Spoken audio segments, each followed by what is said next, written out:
Wow, man, that was amazing. Thank you. His GoFundMe. No, I'm kidding. That was hilarious. I love that. I love that type of just humor. It's always catching me by surprise. All right, we have our next guest, our next performer here. Born and raised. Oh, actually, no, that was Jane. All right, next stage. Bear with me, guys. It was that. Born and raised in the Philippines, Valerie is a multi-talented stand-up comic who often incorporates her wit into everyday, relatable topics. She has performed in multiple countries and is also a professional musician who has acted in TV, films, and theater. Also a screenwriter, she's currently making films that center around history and culture, as well as fine arts and classical music, two subjects she has trained in. She also had exhibits internationally and has done projects with UNESCO. Give it up for Valerie Vibar! Kill it. What's up, Filipinos? Woo! Yes, that's what I'm talking about! Alright! Thank you so much. I am so happy to be performing in front of Filipinos. Right? Because now how it is, you guys can relate to me. Okay, I don't need to beg or do anything else, right? Okay. Everyone, you're doing good? Awesome. So I just want to say, let's do a few crowd work here. What's your name, sir? Leo. Leo. Why did they name you Leo? Oh, Neo. Gotcha. My name is Valerie, okay? And here's the reason why I'm named Valerie, okay? I asked my mom one time, when I was like really young, Mommy, why did you name me Valerie?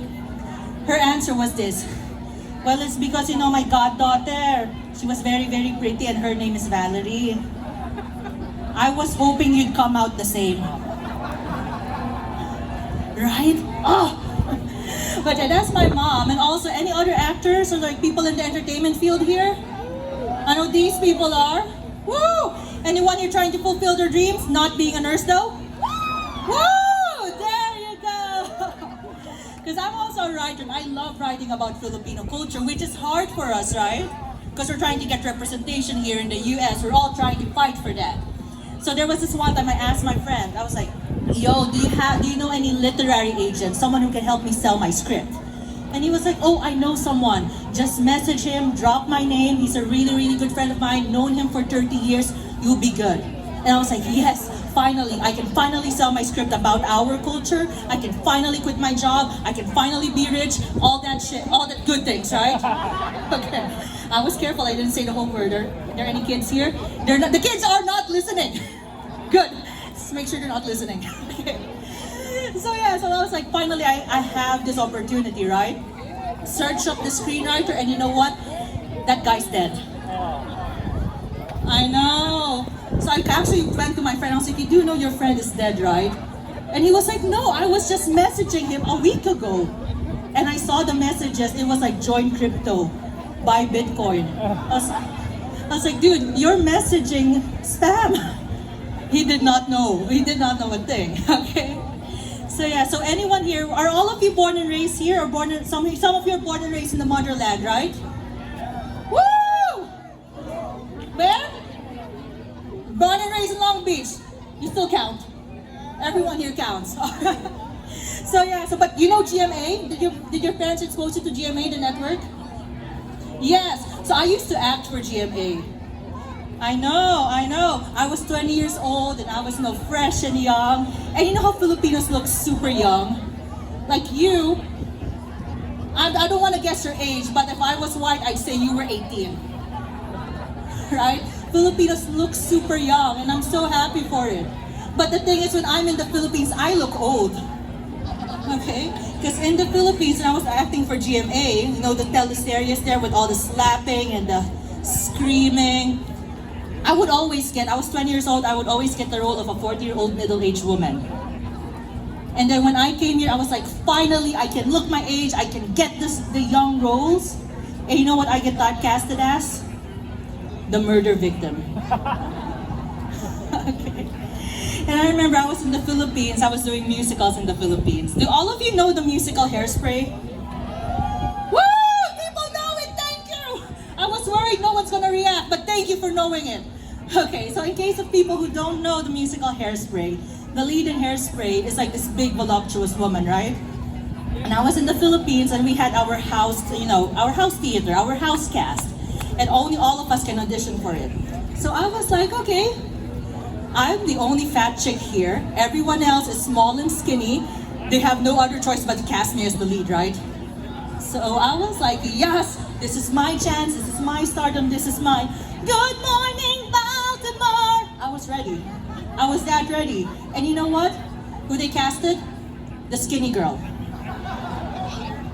And that hurt me. That really, really hurt me. You wanna know why? Because they cast me as the transvestite.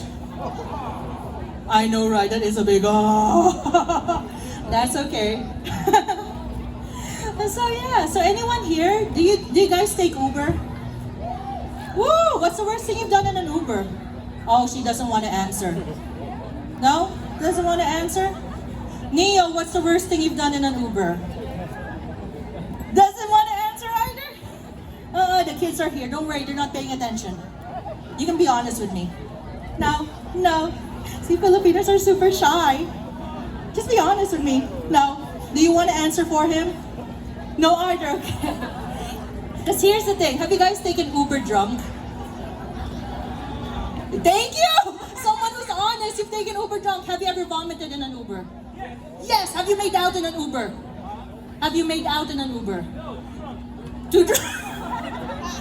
This is what I mean by honesty, because I'm an Uber driver, man.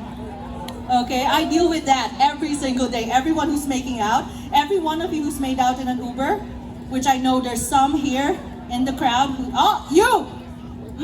Okay. Because people who made out in an Uber, I'm so tired of it. Because here's the thing, if you made out in an Uber, I'm talking to you, okay?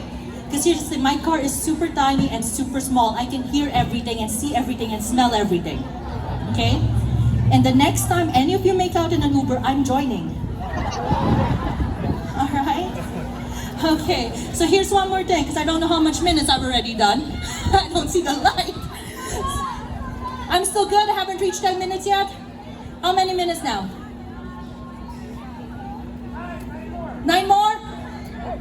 2 more minutes before, okay. We're trying to make this fast. Okay, so here's the thing. When I first got here in 2018, I was fresh from the Philippines and I had a very, very thick accent, right? No one can understand me and I was a broke actor trying to make it in Hollywood. Like a lot of people here. Or just trying to survive, right? Thank you! So you know how it feels when I got the call in 2018 when I first got here asking, Valerie, hey, we need an actor for this role. Are you available? It's paid. And I'm like, I'll do it.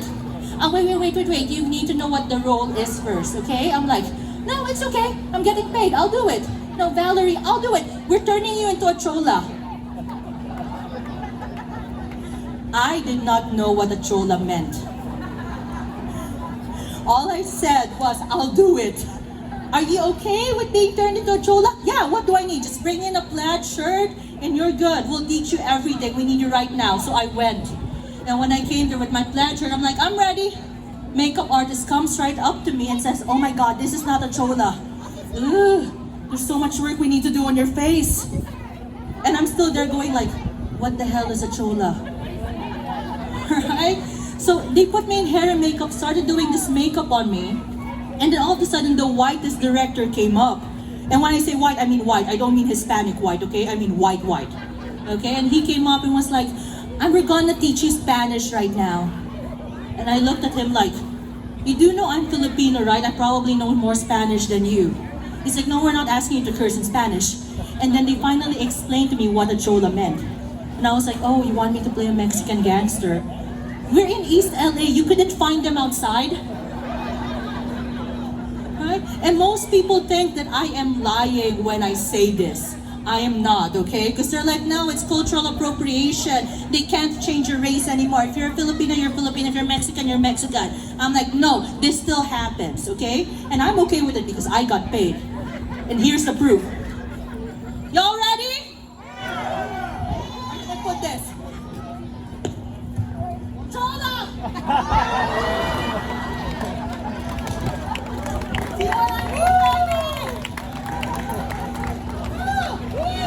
right, so you didn't see it. Oh my God, I'm sorry. I know, right? I can pass off as one. Can you imagine 3 days of me on set with this face going around, with my legs this, and I'm like, yo, palabra ese! I was saying the wrong Spanish. But I didn't care because I got paid. Okay? Woo! So are you guys ready for your next performer? Woo! I don't memorize the introduction, so I have to read it, okay? So here we go. He